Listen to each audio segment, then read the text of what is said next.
질의응답으로 넘어가도록 하겠습니다. 자, 어떤 분이 올려주신 질문인데요.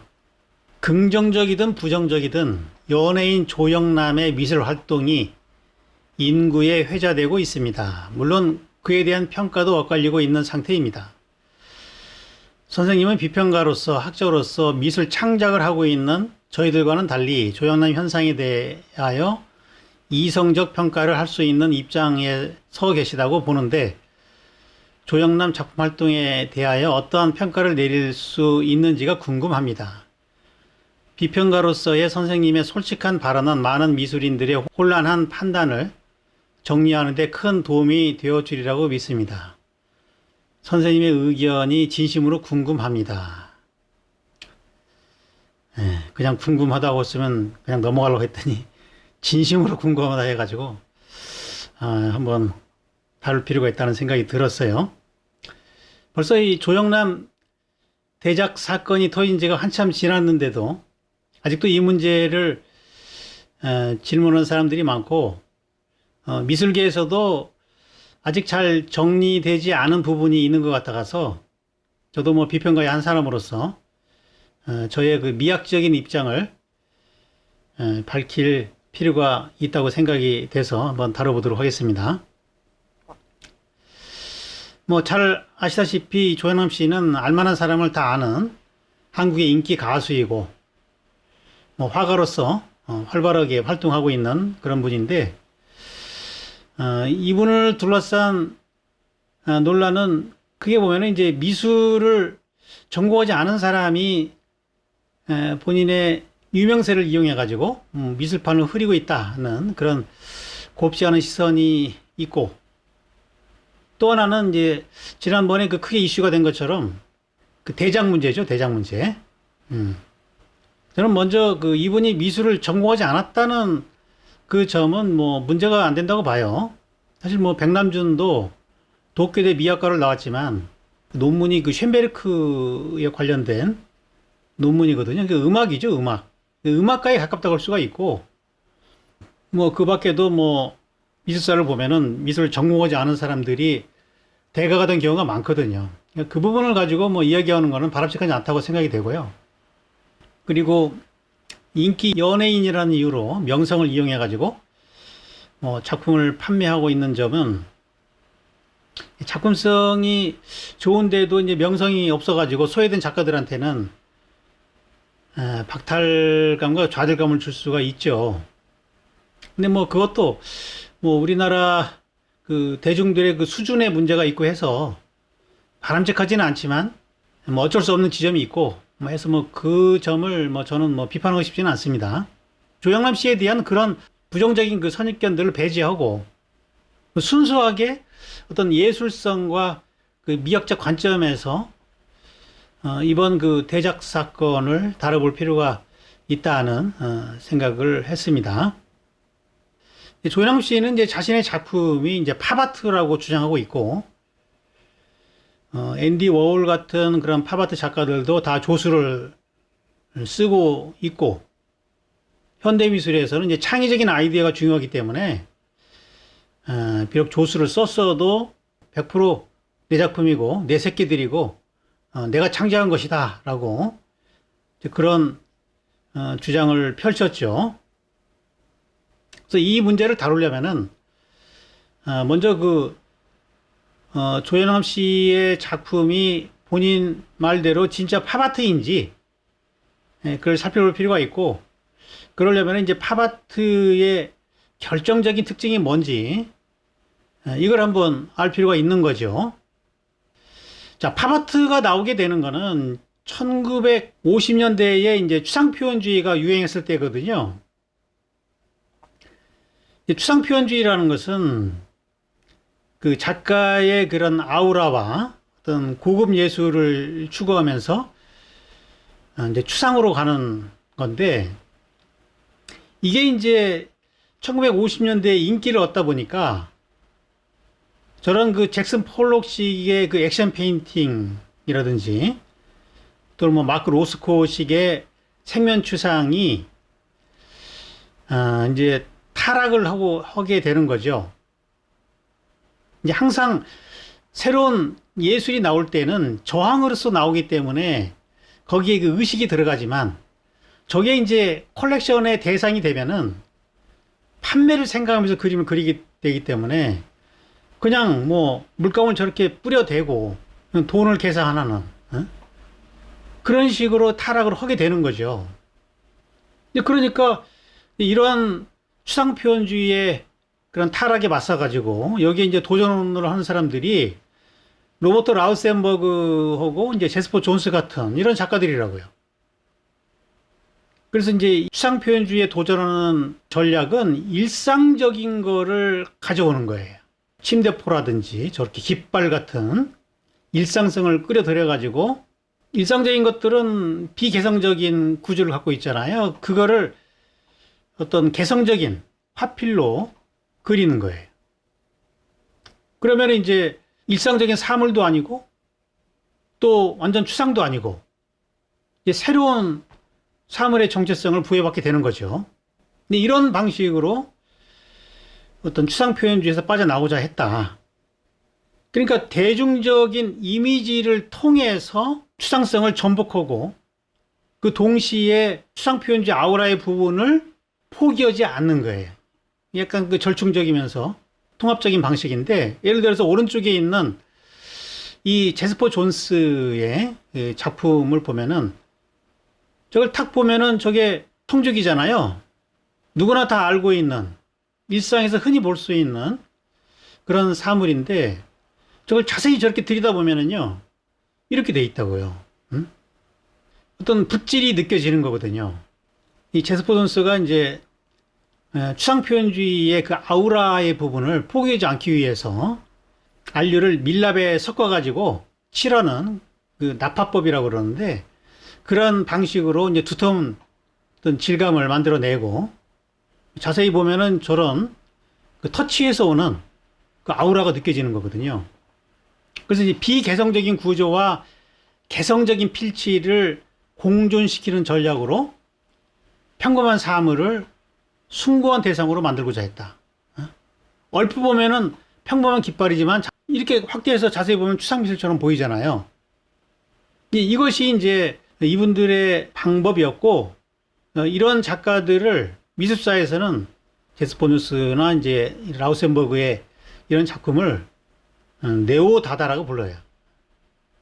물론 이 네오다다 작품들이 팝아트에 영향을 준 거는 분명하지만 팝아트라고 부르기에는 저런 개성적인 터치를 포기하지 않기 때문에 본격적인 팝아트라고 부르기는 어렵다는 거예요.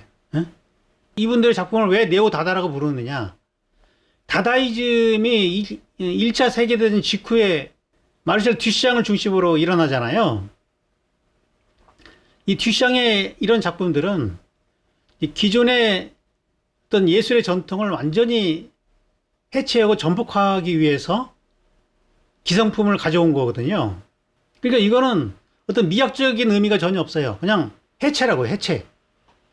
미술은 그리는 거다라는 그런 전통을 해체시켜가지고 내가 그리지 않아도 내가 어떤 거를 선택하는 그 행위 자체가 그런 아이디어를 그 예술로 보고자 하는 입장을 이제 다다라고 말하는데, 네오다다는 해체뿐만 아니라 어떤 미학적인 효과까지를 여기에 이제 가미하려고 그러는 거예요.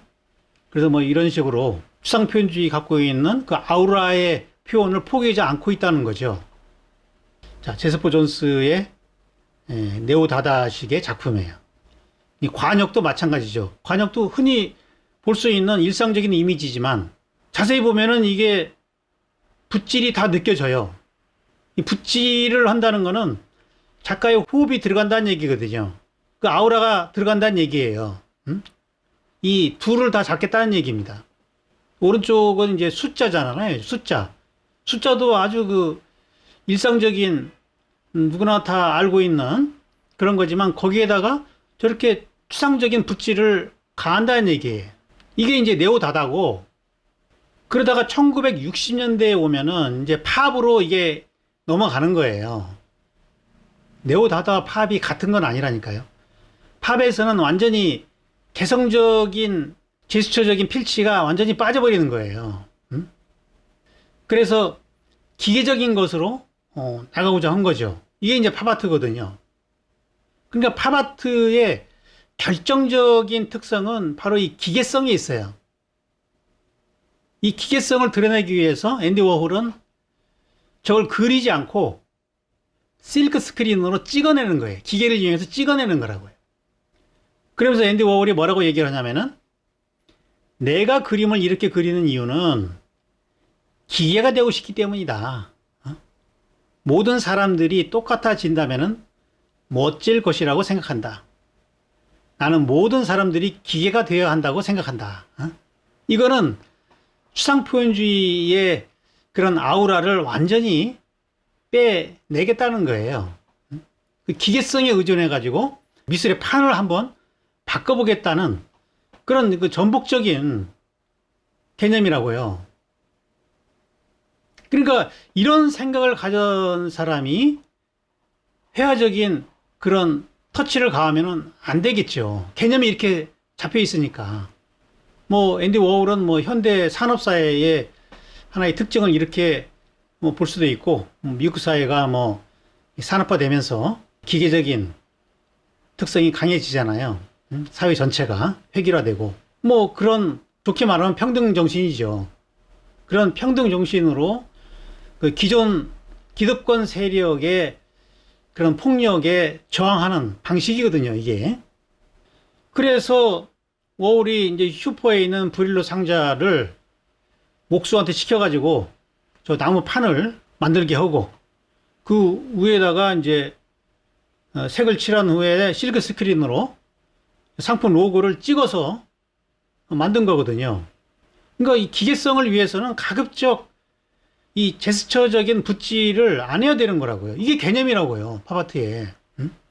그래야 아우라를 뺄 수 있는 거잖아요. 그러니까 이 팝아트의 그 중요한 지점은 일상에 있는 저런 상품을 그대로 기계적으로 옮겨가지고 이 그리는 전통을 벗어나고자 하는 거예요. 그러니까 그 단토 같은 사람이 하는 얘기도, 이제는 미술이 상품과 예술을 시각적으로 구분하는 것이 불가능해졌다. 이 지점이 현대미술의 중요한 하나의 사건이다. 이렇게 얘기를 하거든요. 더 이상 예술은 이제 뭔가 그리는 것이 아니라 하나의 그 예술에 대한 개념이고 철학적인 그런 생각 그 자체가 예술의 본질이라는 것을 선언하는 것이다. 이렇게 이제 해석을 하거든요. 아무튼 이게 이제 팝아트의 중요한 특징이고, 그거는 기계성이다. 그 기계성을 위해서는 나의 개성적인 터치가 아니라 기계에 의존해야 된다. 그러니까 조수들이 필요한 거라고요. 기계성을 드러내는데 내가 하는 거는 바람직하지 않잖아요. 그러니까 자기 개념을 위해서 조수를 쓰는 거죠. 그리고 이제 또 다른 팝 작가인 그 리히텐슈타인의 이런 작품들은 이제 그 대중적인 만화에서 그 레퍼런스를 가져오는 거거든요. 그래서 이제 선명한 검은 윤곽선으로 테두리를 이렇게 치고 만화처럼, 그리고 그 안에다가 점을 찍어서 이제 표현을 하는데, 저게 이제 밴데이 점이라고 해가지고요. 그 망점이죠, 망점. 이제 망점이 저게 이제 인쇄물을 확대해 보면 다 망점이죠. 멀리서 보면 그게 다 이미지지만 그 이미지를 확대하면 망점이라는 얘기예요. 그 망점이라는 게 뭐예요? 그럼 기계적인 속성이잖아요. 그래서 저거를 그리는 게 아니라 구멍 뚫린 그 판을 사용해 가지고 저런 망점들을 만들어내는 아주 기계적인 작업이라고요. 왜? 팝아트의 속성을 기계성이라고 파악했기 때문에 이런 작업이 나오는 거란 거죠. 올덴버그 같은 작가는 일상적인 사물을 가져와서 그거를 엄청나게 크게 확대하는 거죠. 저기 사람들과 저 배드민턴 공의 크기를 보면은 얼마나 저 배드민턴 공이 크게 만들어졌는지 알 수가 있는 거죠. 저건 사람이 만드는 게 아니에요. 작가가 손으로 만드는 게 아니라 공장에서 기계로 만들 때 이 팝아트의 특성이 살아나는 거라고요. 뭐 최근 팝아트의 전통을 계승하고 있는 이 제프 쿤스 같은 작가들도 이 기계성을 더 극단화시켜가지고 아주 저렇게 뺀질뺀질한 작품을 만드는 거죠. 응? 저기 이제 풍선을 꽈서 만든 형태를 브론즈로 뜨는 거잖아요. 응? 저기 손으로 뭐 칠하고 이런 게 아니에요. 완전히 그 기계적인 공정을 통해서 나오는 작품이라고요. 이걸 우리가 팝아트라고 부른다고요. 그리고 이제 뭐 개념 미술하고도 많이 이제 비교를 하는 사람들이 있던데, 이 개념 미술은 이제 솔루잇의 작품에서처럼 작가가 그림을 그리는 것이 아니라 작가는 문장을 이렇게 써주면은 그 문장을 해석해 가지고 조수들이 그거를 그리게 한 거거든요. 솔루잇에 대해 한번 이야기를 들어보죠. 왜 그렇게 하는지.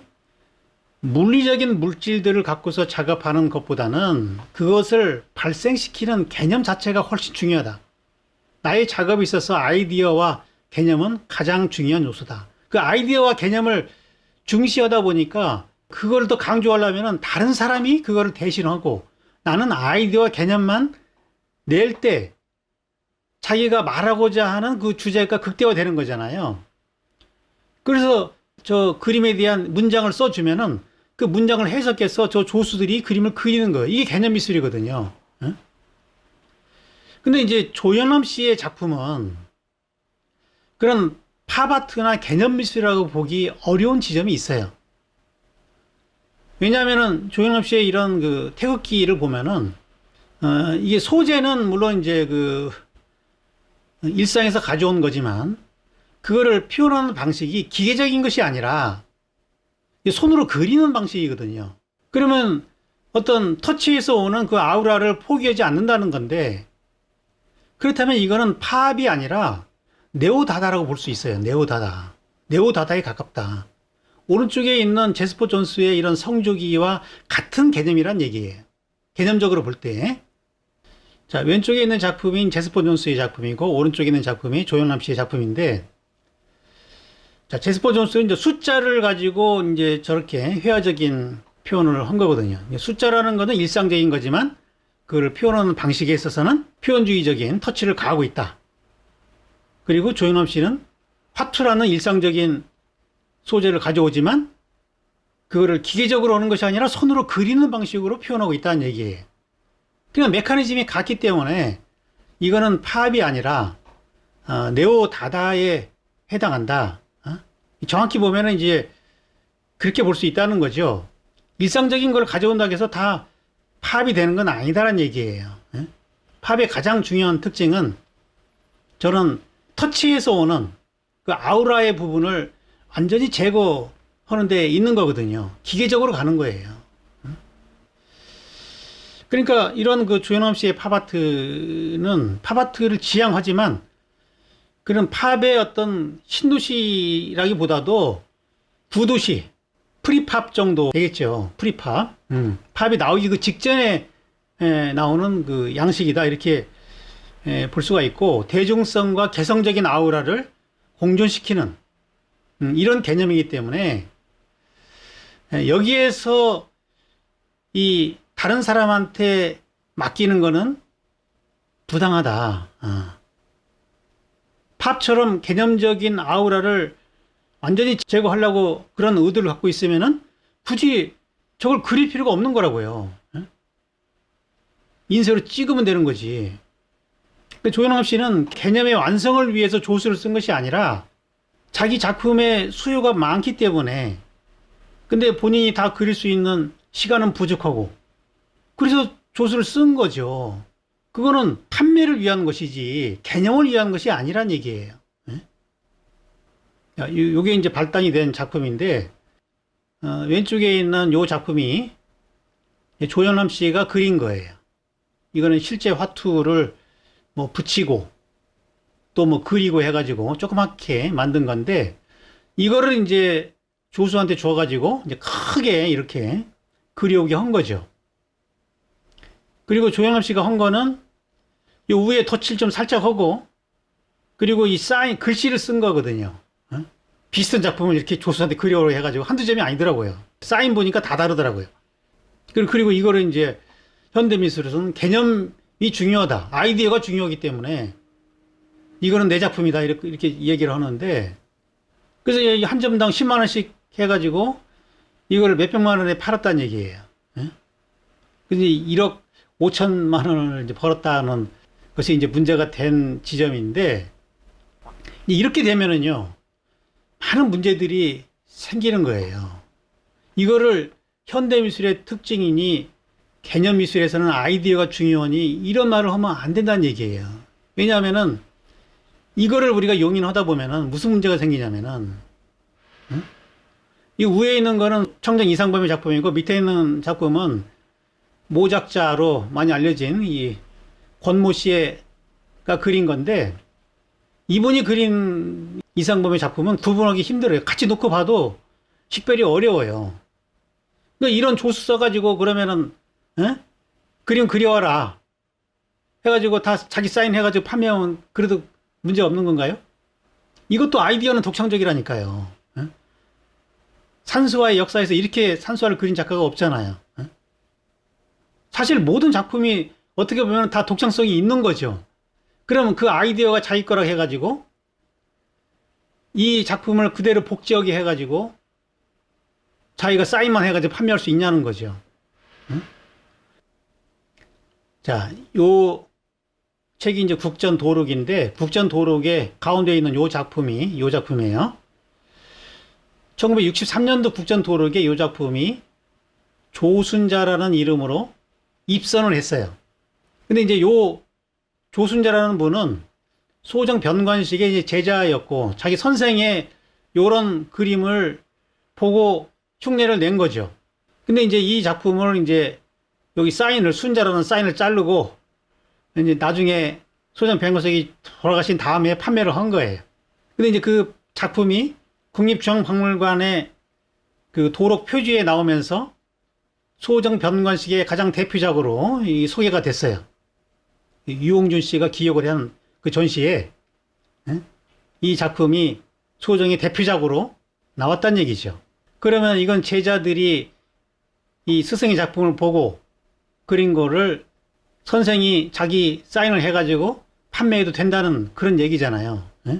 과거에는 다 이런 선생 그림을 보고 베끼는 경우가 많았는데, 그러면 그걸 다 선생 작품으로 사인해서 판매가 가능하다는 얘기잖아요.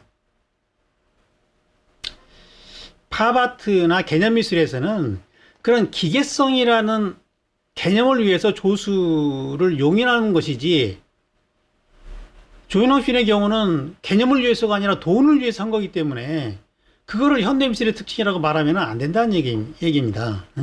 저는 이 유일성을 가치로 삼는 그 예술 작품에서 이 조수가 허용되는 문제는 원칙적으로 그 작업의 개념이 기계성을 필요로 할 때로 제한되어야 한다고 그렇게 생각을 합니다.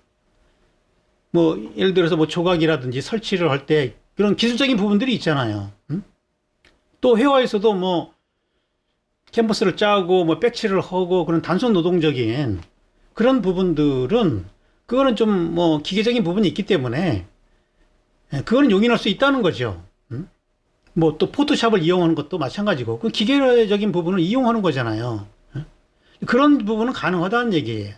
근데 그 작가의 그 유일성을 담보하는 터치, 그 아우라가 거기에 실리게 돼 있잖아요. 자기의 그 호흡과 자기만의 고유한 그 혼이 거기에 터치 속에 담기는데, 이 제스처의 붓질을 조수한테 맡기는 거는 이거는 바람직하지 않다. 이거는 굉장히 잘못된 관행이고 모든 관행이 다 정당하지는 않는 거죠.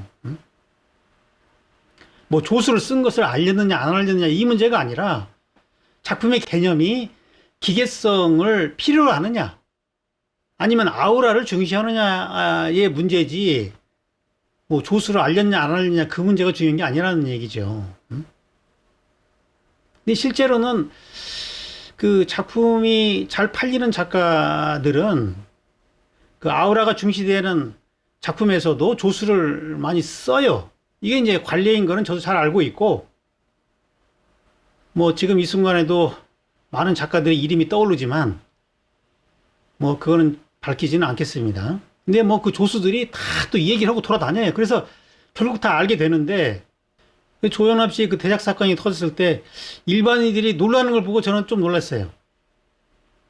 왜냐하면 그게 알게 모르게 뭐 관행이 돼 있어가지고 많은 사람은 다 아는데 그렇게 그 충격을 받은 걸 보고 좀 놀랐는데 근데 그 관례가 정당한 건 아니에요. 응?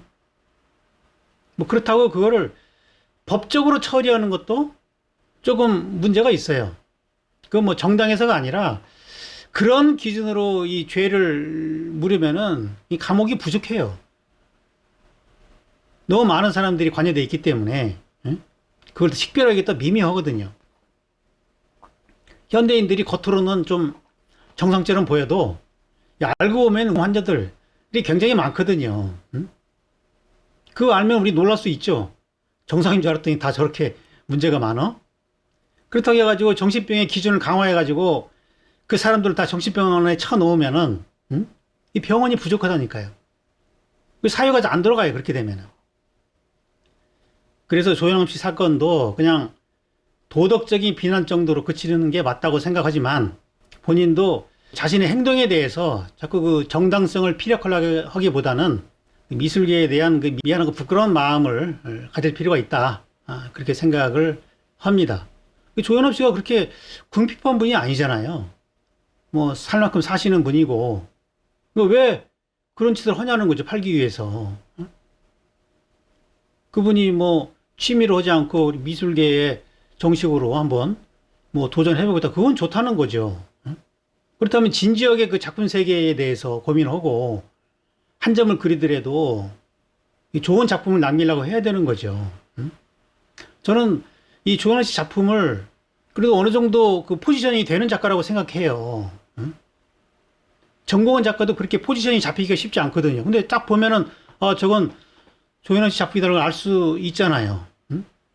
이분이 이제 미술적인 바탕이 어느 정도 돼 있고 자기 그 메시지가 어느 정도는 그 분명하게 나오기 때문에 저는 뭐 나쁘지 않다고는 생각하고 있지만 근데 이제 이분의 그런 그 태도를 보면은 미술계를 좀 가볍게 보는 그런 지점이 좀 있는 것 같고 진지하게 그 자기 작품 세계를 끌고 가려는 것보다는 자꾸 그 대중적인 확산을 자꾸 시도하다 보니까 이제 문제가 생겼다고 보는데 예술이라는 거는 그 번뜩이는 아이디어만 갖고 되는 게 아니라고 봐요. 화투라는 아이디어는 좋았지만 여기서 이제 개념적으로 더 나아가려면은 어떤 고뇌가 있어야 되거든요. 본인은 팝아트라고 주장하지만 실제로는 네오다다, 프리팝 정도에 그치고 있는 거잖아요. 왜 이제 본격적인 팝으로 못 돌아가느냐? 저는 그게 그 팝아트를 개념적으로 완전히 이해하지 못해서 그럴 수도 있지만 또 한편으로는 그 대중들의 취향에 맞추기 위해서 그렇다고도 볼 수 있어요. 이걸 뭐 기계적으로 해내면은 우리나라 대중들이 안 좋아하잖아요. 응? 그러니까 이제 자기가 이제 그림을 좀 그렸기 때문에 그리기 실력도 좀 보여주고, 응?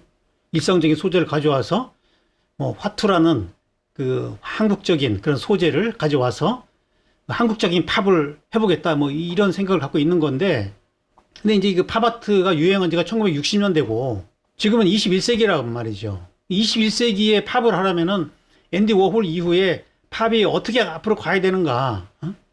그럼 포스트 팝에 대한 어떤 진지한 고민이 있어야 되는 거죠. 작가로서 승부를 하려고 한다면은. 근데 그런 질문은 보이지 않고 뭐 하나 더 해가지고 판매를 하고 뭐 이런 거는 그 미술계에 좋지 않은 이미지를 줄 수가 있고 좋지 않은 선례를 남길 수 있다. 그리고 이걸 또 현대미술의 특징이라고 자꾸 얘기를 하다 보면은 작가들이 그래서 혼란스러워 하는 거라고요. 지금 이 조수 쓰는 문제는 사실 굉장히 민감한 부분이고 많은 작가들이 이 부분에 대해서 논란이 있는 걸로 알고 있는데 뭐 저의 생각은 어쨌든 간에 기계성을 요구하는 부분에서는 조수가 필요하다. 그리고 자기의 어떤 혼이 들어가고 아우라가 필요한 부분에서는 그 관례와 상관없이 그거는 조수를 쓰면 안 된다는 그런 생각을 저는 갖고 있습니다. 네. 자, 그 다음에 어떤 분이 또 이런 질문을 하셨더라고요. 좋은 강의 잘 듣고 있습니다. 이런 영상을 만들어주셔서 감사합니다. 저는 공예인인데 공예가가 나아갈 길에 대해서 어떻게 생각하는지 궁금합니다. 제가 생각하기에 현대 공예는 현대 미술이 나아갈 방향과 비슷하지만 또 다른 지점이 있다고 생각하는데 잘 정리가 되지 않습니다. 무엇이 맞는지도 잘 모르겠고요.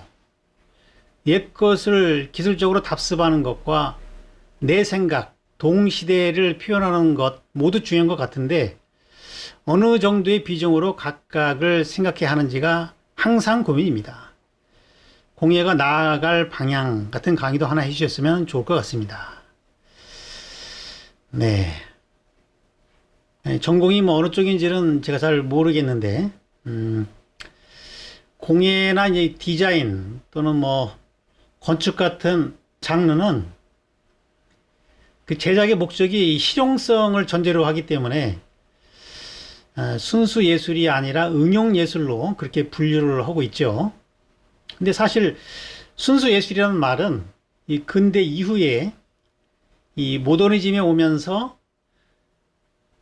예술의 자율성을 추구하는 과정에서 나온 개념이고 그러는 바람에 공예가 졸지에 순수하지 못한 예술로 치부되고 있지만 사실 그 전까지만 하더라도 이 공예가 이 주요 예술이었죠. 현대에 와서 공예와 순수 예술이 분리되다 보니까 질문하신 분의 이런 고민처럼 기능적인 부분에 집착하면 예술성이 약해지고 예술성을 추구하다 보면 공예가 아닌 것이 되어버리는 이런 상황에 대한 갈등이라고 그렇게 보여집니다. 근데 이제 공예라는 거는 이제 실용성과 예술성이 결합된 거고 실용성과 예술성의 그 비율을 결정하는 것은 그 작가의 의식에 따라서 그 비율을 정하면 될 것 같은데 근데 이제 완전하게 실용 쪽으로 가면은 이제 산업과 경쟁을 해야 되는 것이고 그러면 이제 예술이 아니라 이제 산업 생산품이 되는 거고 또 도조 이 도예가 이제 조각화되는 걸 이제 도조라고 그러는데 도조로 가면은 왼쪽 작품에서처럼 이제 기능성이 완전히 빠져버리는 거예요. 그러면 이제 이거는 이제 조각으로서 승부를 해야 되는 거예요. 순수 예술 작가들과 경쟁을 해야 되는 거라고요. 뭐 도예가들이 이렇게 도조로 가지 말라는 법은 없죠. 갈 수는 있지만 이건 좀 예외적인 경우를 할 수가 있고 이것이 모든 공예가 나아야 될 길은 아니다라고 일단 저는 생각하고요. 한 가지 분명하게 짚고 넘어갈 거는 이 실용성과 예술성이라는 이 부분이 둘 중에 하나를 선택해야 되는 건 아니다. 그 예술성이라는 거는 실용성을 버려야만 확보될 수 있는 그런 건 아니다라는 얘기죠. 그 예술성이라는 거는 저는 그 어떤 새로운 시대 정신과 어떤 전통적인 관습과의 그 갭을 좁히려는 노력에서 생긴다고 보거든요. 그러려면은 먼저 그 새로운 시대 정신을 파악해야 되는 것이고 또 타성에 젖은 전통적 관습이 뭔지를 또 진단이 있어야 되고 그래서 그 파악과 진단이 그 얼마나 정확하고 적확하고 또 그 대안이 얼마나 창의적인지를 가지고 이 예술성이 결정된다 이렇게 보여진다는 거죠. 그거는 실용성의 문제와는 직접적인 관련이 있는 건 아니다. 왜냐하면 그 전통적인 관습이라는 거는 그것의 어떤 시대정신이 따로 있을 수 있기 때문에 그 자체 내부에서도 얼마든지 예술성을 가질 수 있다는 얘기죠. 저는 이 시대정신이라는 거는 이 기후처럼 언제나 이렇게 변하는 거죠.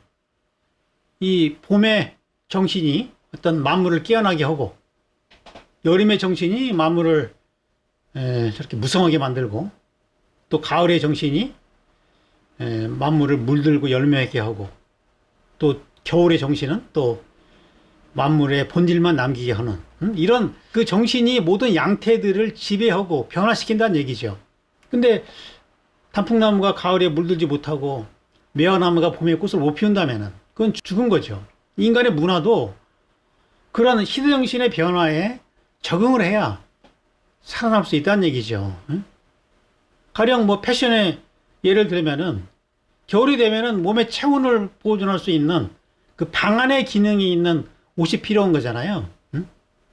한겨울에 저렇게 뭐 여름 구찌를 입고 다니면서 싸돌아 다니면 뭐 안 얼어 죽습니까? 얼어 죽는 건 싼방울 메리아스를 입고 죽나 구찌나 샤넬을 입고 죽나 마찬가지라는 거죠. 시대정신의 변화가 실용성의 변화를 요구하는 것이고, 여기에 부합되는 적확한 변화가 예술성을 확보할 수 있다고 보는 거죠.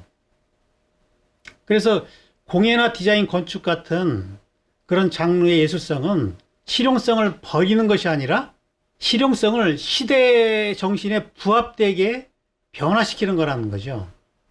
엄격히 말하면은 사실 그 순수 예술이라고 부르는 회화나 조각도 이 실용성이 없는 게 아니에요. 작가들이 작품을 만들 때 그 그림이 걸리고 조각에 놓이는 그런 공간을 의식하면서 하거든요. 그것도 역시 실용성인 거라죠. 그 옛날 한옥에는 한지가 잘 어울렸는데 요즘 현대 서양식의 저런 그 모던 건축에는 그 한지가 잘 안 어울려요. 그러니까 이제 매체를 바꾸는 거거든요. 유화로 바꾸든지 뭐 좀 견고한 그런 매체를 써가지고 그림을 그려야 좀 팔리니까. 왜? 그게 바로 실용적인 거예요. 걸기 위한 실용성이거든요. 또 뭐 그림에 칠하는 어떤 색깔도 그 벽면에 어떤 색을 칠하면 잘 어울리지 이런 걸 의식하거든요. 무식 안 하는 작가도 있지만 많은 작가들이 그런 걸 어느 정도는 의식을 하기 때문에 뭐 꽃을 많이 그리고 장식적인 색깔들을 많이 사용하죠. 사람들이 좋아하는 색채를 많이 사용하는데, 근데 이제 그런 장식성이 예술성과 대비되는 건 아니다. 물론 장식성이 예술성의 본질은 아니지만 장식성이 있다고 해서 예술성이 없는 건 아니다라는 얘기예요. 얼마든지 장식적이면서도 예술적일 수 있어요. 중요한 거는 시대정신에 부합되게 자신의 관습적인 전통을 자유롭고 적확하게 변화시킬 수 있느냐, 여기에 달려 있는 거죠. 그래서 중요한 것이 공예의 전통을 지킬 것인가 버릴 것인가를 고민하기보다는 전통을 어떻게 극복할 것인가를 고민하는 것이 저는 필요하다고 생각합니다. 이 극복한다는 거는 지키는 것도 아니고 버리는 것도 아니에요. 전통을 활용해 가지고 우리 시대에 필요한 무언가로 변형시키는 거죠. 그런 전통이 있어야 그거를 뗄감 삼아서 불을 지필 수 있는 거거든요. 이것이 이제 전통을 비판적으로 계승하는 거고, 온고 지신의 지혜가 아닌가 이렇게 생각을 합니다. 자, 하나만 더 다뤄보도록 하겠습니다.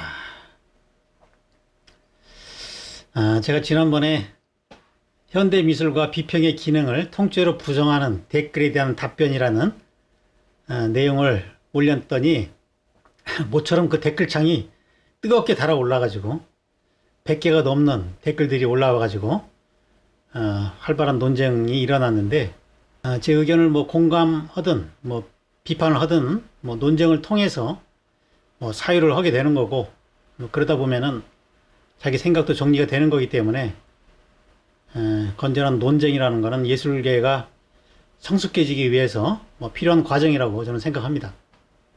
근데 제가 지난번에 저희 그 예술관을 설명하는 과정에서 비평이나 강의도 예술이 될 수 있다라는 말을 그 뒷부분에서 한번 했는데, 어느 분이 거기에 대해서 이제 정색을 하면서 반발하는 그런 내용입니다.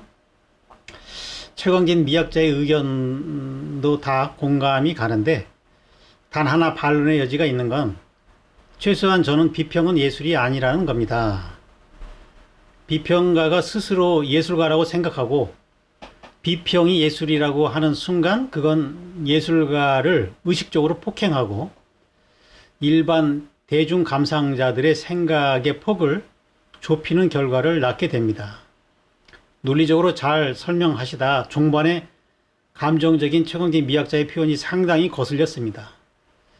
그래서 스스로 예술가 뽕을 맞은 임모 평론가를 별로 안 좋아합니다. 라는 그런 댓글인데요. 그리고 또 뭐 여기에 답글이 또 35개나 답글이 달리고 해서 이 부분에 대해서 제 뜻이 정확하게 전달이 잘 안 된 부분도 좀 있는 것 같고, 실제로 어떤 작가들은 자기 작품이 비평가들에 의해서 그 다루어지는 것 자체를 굉장히 불쾌하게 또 생각하는 분도 계셔서 이 부분도 좀 정리를 제가 좀 해야 될 필요가 있다는 생각이 들어서 좀 다뤄보도록 하겠습니다. 일단 이 비평이라는 분야는 언어를 표현 매체로 하는 뭐 시라든지 소설, 뭐 희극, 이 수필과 더불어서 이 문학의 한 장르로 되어 있죠. 그 문학이 예술이라면 뭐 비평을 예술이라고 말하는 거에 대해서 뭐 그렇게 민감하게 반응할 필요는 없는 것 같은데, 이분은 이제 뭔가 이제 경험적으로 뭐 비평가의 그런 부조리한 부분을 체험한 것 같고 선입견을 갖고 있는 것 같아요. 일단 그 수잔 손탁이라는 분이 이제 해석에 반대한다라는 이런 그 책을 썼는데, 이분이 생각하는 그 비평은 기존의 이제 작가의 의도를 그 해석하는 것이 비평이라는 이런 기존의 관념에서 벗어나 가지고 비평이라는 것이 작품의 그 표면 배우를 심도 있게 파헤쳐 들어가는 거다라고 주장을 하는데, 그건 매우 그 창조적인 작업이라고 할 수 있겠죠. 또 뭐 롤랑 바르트 같은 분은 이제 저자의 죽음이라는 글을 쓰면서 이 저자를 그 작품을 창작하는 그런 신적인 존재가 아니라 이미 나와 있는 기존의 것들을 끊임없이 길어 올려 가지고 그런 기호들의 티슈 같은 그 텍스트로 짜 들어가는 뭐 이런 지위에 있기 때문에 또 신 같은 창조자가 아니라 저자의 죽음을 이제 선포를 하게 되는 거고, 저자의 의도대로 그걸 해석하는 것이 무의미하다. 그래서 이제 그거를 새롭게 이제 읽어내는 그런 그 독자의 역할을 강조하게 되는 거죠.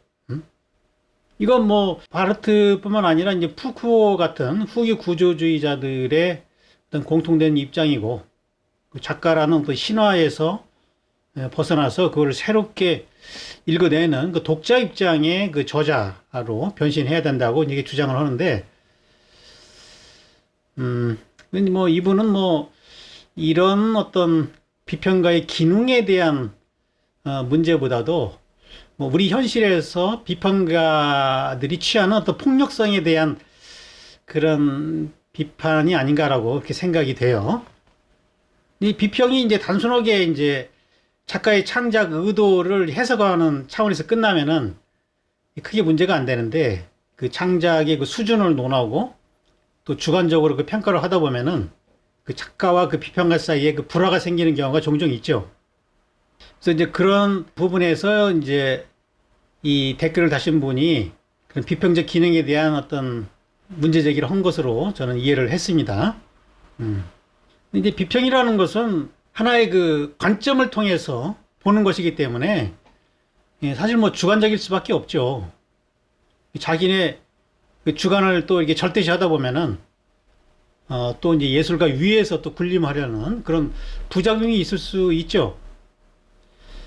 근데 이제 제가 이제 그 지난 시간에 비평이 예술이 될 수 있다라고 얘기한 것은 그 비평가가 어떤 예술가의 지위를 침범하는 그런 초월적 권리를 주장하고자 한 것이 아니고, 비평 내부에서의 어떤 그 창조적인 부분이 있다는 그런 논조로 얘기를 한 건데, 이분은 이제 비평가가 이제 어떤 예술가를 침범할 수 있는 그 지점에 대해서 얘기를 해서 그분은 좀 제가 좀 바로잡을 필요가 있다는 생각을 했고, 전에 제가 미인도 사건으로 국정감사에 나간 적이 있는데, 그때 제가 한 얘기가 평론가가 작가를 넘어설 수 없다.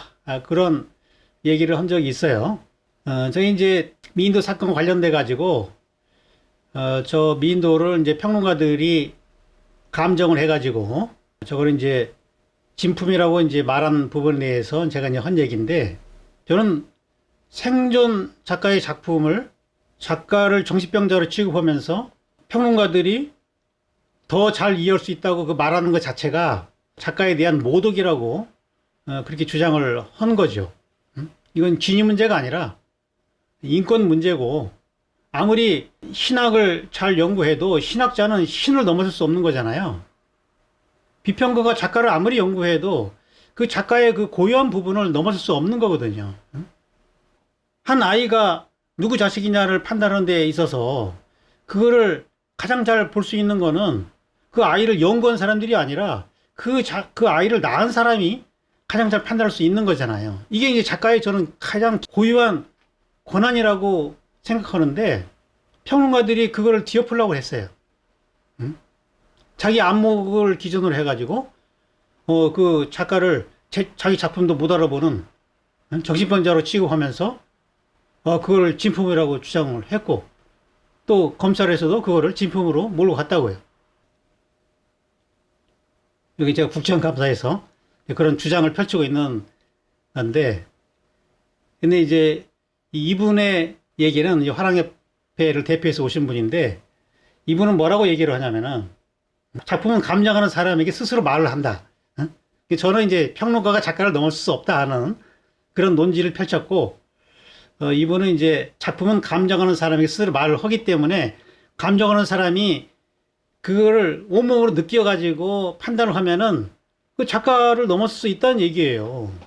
저도 뭐 청경자 전문가고, 제가 삼성미술관에 있을 때 청경자 회고전을 제가 큐레이팅을 했고, 또 청경자 평전을 제가 썼지만, 내가 청경자 작가보다 더 작품을 잘 본다? 이거는 상상하기 어려운 거라는 거죠. 이거야말로 작가에 대한 평론가의 침해죠. 여기에 대해서는 왜 아무 말이 없습니까? 이거는 작가에 대한 인권 침해라는 거죠. 근데 정작 작가들은 여기에 대해서 성명 하나 발표한 게 없는 거죠. 자기 일이 아니어서 그런지 다 침묵했잖아요. 저는 이 문제로 지금까지 투쟁을 하고 있어요. 최근에도 법정에 갔다 왔고, 지금도 계속 이 문제로 혼자 투쟁을 하고 있는데, 제가 뭐 이 작가의 영역을 넘어가려고 그런 게 아니라, 제가 비평이 예술이 될 수 있다고 말한 부분은 비평가가 그 작가의 영역 위에서 군림할 수 있다는 얘기가 아니라 비평 내부의 어떤 자율적 예술성을 말한 거고, 지금 대학에서 학생들의 작품에 대해서 잘잘못을 비평하는 사람들이 누굽니까? 지금 대부분 작가들이 그 역할을 맡고 있는 거죠. 다 그 교수들이 작가들로 이루어져 있잖아요. 그럼 작가도 자기 기준에 의해 가지고 작품을 비평할 수는 있죠. 그러나 그 비평의 기준이 어떤 수준을 논하는 것이 아니라 자신의 어떤 주관적인 취향에 따라서 비평이 이루어질 때, 그거는 학생들에 대한 폭력이 될 수 있는 거죠. 저는 이런 부작용에 대해서 문제의식을 갖고 있고, 그래서 이 과학처럼 뭐 그 기준을 객관화시킬 수는 없겠지만 어느 정도 공감할 수 있는 그런 기준들을 만들기 위해서 노력해 왔고, 얼마 전에 뭐 창조적 인간으로 살아가기라는 그런 책도 이제 그러한 저의 그 노력의 일환이고, 뭐 미학 방송도 이제 그런 목적으로 하고 있는 거고요. 왜냐하면 이 스포츠처럼 이 실력이 있으면은 막 고액 연봉을 받고 뭐 서로 스카우트 하려고 막 싸우고 이래야 내가 노력하면 어떤 대가가 있구나라는 생각이 들어서 이 작가들이 열심히 할 수 있는 거거든요. 그렇지 않고 뭐 인맥이나 뭐 홍보에 의해 가지고 성공한다면은 누가 정직하게 노력을 하겠냐는 거죠. 지금 우리나라 미술계는 이 부분이 굉장히 큰 문제라고요. 그래서 이런 문제의식으로 저는 그 비평 내부의 문제를 극복하기 위해서 노력하고 있는 것이고, 뭐 이번 표현처럼 예술가의 뽕을 맞아서 예술가의 영역을 뭐 침범하려는 것이 아니라 그런 비평적인 기준을 새롭게 만들려는 그런 목적에서 저는 예술이 될 수 있다고 말하는 거예요. 저는 기본적으로 자기 분야에서 타성에 젖은 기존의 관습에서 벗어나 가지고 어떤 시대적인 요구에 부합되는 이 창조적인 대안을 내놓는 행위 자체가 저는 예술이라고 생각해요. 그런 점에서 예술은 우리 사회의 모든 분야에서 필요한 거고, 예술을 그렇게 정의하면은 뭐 예술이 필요 없는 사람이 없죠. 요셉 보이스가 말했듯이 모든 사람이 다 예술가가 될 수 있는 거죠. 그렇지 않고 어떤 직업이나 소속, 명예, 지위를 가지고 그 능력이나 내용을 보장받으려 한다면은 이건 문제가 된다고요. 저는 뭐 그런 걸 아주 싫어하는데 이게 우리 사회를 병들게 하는 원인 중에 하나라고 봐요. 어떤 특정 종교가 구원을 보장한다든지 어떤 학력과 지위가 능력을 보장한다는 식의 이런 평가는 문제가 있다는 거죠. 이 종교가 사랑을 외쳐도 이 전쟁을 일삼는 것은 그 사랑이라는 본질보다도 그 소속을 우선시하기 때문에 그런 거잖아요. 무슨 보험회사도 아니고 어떻게 그 형식적인 소속이 내용을 결정할 수 있냐는 얘기예요.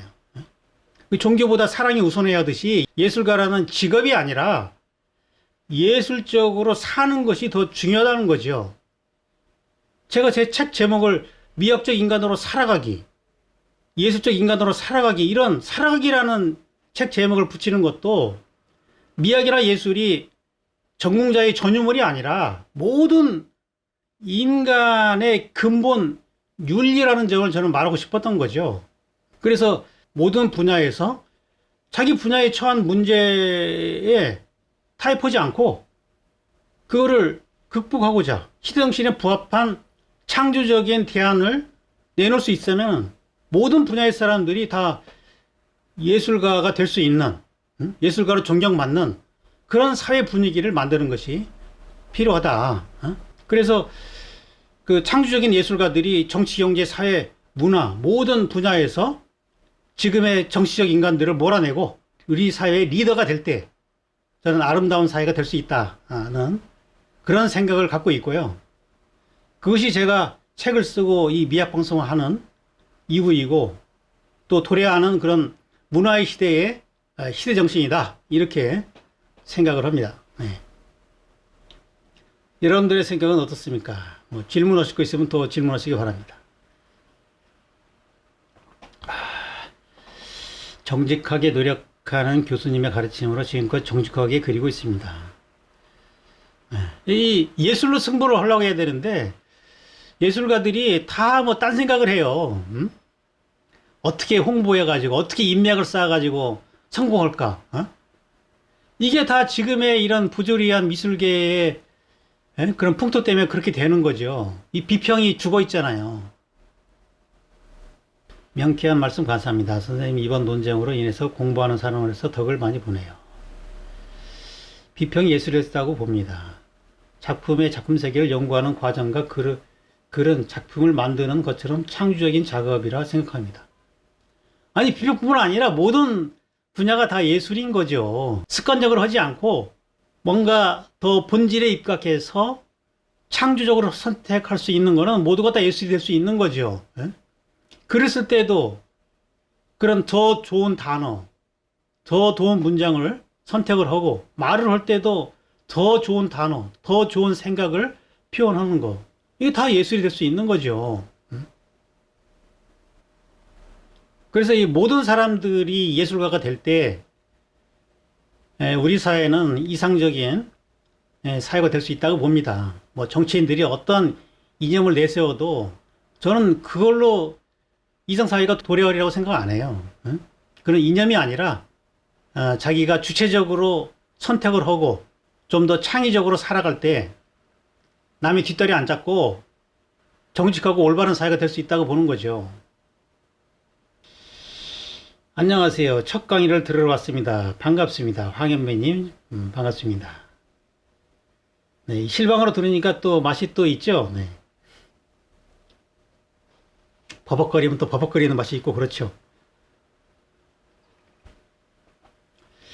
달리미 님도 처음 들어오셨네요. 회원이 되고 처음 들어옵니다. 반갑습니다. 교수님 말씀처럼 예술의 범주를 넓게 바라보며 예술적인 삶을 추구하며 살고 싶습니다. 네. 본질의 입각의 창조적인 선택하고 작업하는 것이 예술이겠지요. 네. 그게 저의 예술관이에요. 그래야 모든 사람들이 다 예술적으로 살아가는 것이, 전공하면 예술가고, 뭐, 예? 비평하면 예술가가 아니고, 이런 식으로 나누면 곤란하다는 거죠. 물론 이제 비평이 이제 문제가 많은 것도 사실이에요. 그러니까 주관적인 잣대가 문제인 거지, 그 비평이 문제가 아니라 비평가가 문제라는 거예요. 항상. 예? 우리가 어떤 대상을 비판할 때는 그 사람을 비판해야 되는 거지, 그 분야 자체를 비판하면 안 되는 거라고요. 종교를 비판할 때도 종교인을 비판해야 되지, 종교 자체를 비판한다든지, 정치를 비판할 때도 그런 다른 파의 그 사람을 비판해야 되지, 좌파나 우파 그 자체를 비판하면 안 되는 거라고요. 좋은 비평은 작가가 미처 보지 못한 사각지대를 열어주는 거울과 같은 거라고 생각합니다. 미학적 비판은 작가의 작품을 시적으로 만들어 주죠. 조현호 작가는 작품을 자기 모두 작업하다 공표해 놓고 이슈가 되니 그제서야 현대미술 그러다 하니 덕분에, 네. 요리를 하더라도 요리에 그 관습이 있고 본질이 있잖아요. 시대가 요구하는 게 있기 때문에 그 갭을 좁히려면 그 요리사도 예술가죠. 응? 네오다다 팝아트를 분명히 인지했어요. 감사합니다. 네. 그 본인도, 조영호 씨 본인도 자꾸 네오다다를 하면서 팝아트라고 주장하니까 이런 문제가 생기는 거예요. 네오다다에서는 이 터치가 중요하거든요. 이 조영호 씨 문제도 조금 논란은 많이 됐어도 그걸 조금 미학적으로 정리가 안 된 것 같아서 제가 오늘 한번 저의 관점으로 한번 정리를 한번 해봤습니다. 비평의 조영호 씨 관련하여서도 비평의 순기능을 목격하게 됩니다. 네. 네. 이 비평이 없으면 또 그것도 현대미술의 특징이라고 막 조수 써다가 막 그려대고 장사할 거 아니겠어요. 응? 이런 걸 잡아주는 것도 비평가의 역할이긴 하죠. 네. 네. 오늘 수업은 여기까지 하겠습니다. 아이고, 12월이 어느덧 다 가네요. 이제 2주만 더 하면은 올해가 마무리 되겠네요. 아무튼 연말 잘 보내시고 건강한 모습으로 또 다음 주에 뵙도록 하겠습니다. 아무튼 미학방송 계속 사랑해 주시고 내년에도 많은 애정 부탁드리면서 오늘 인사드리겠습니다. 안녕히 들어가세요.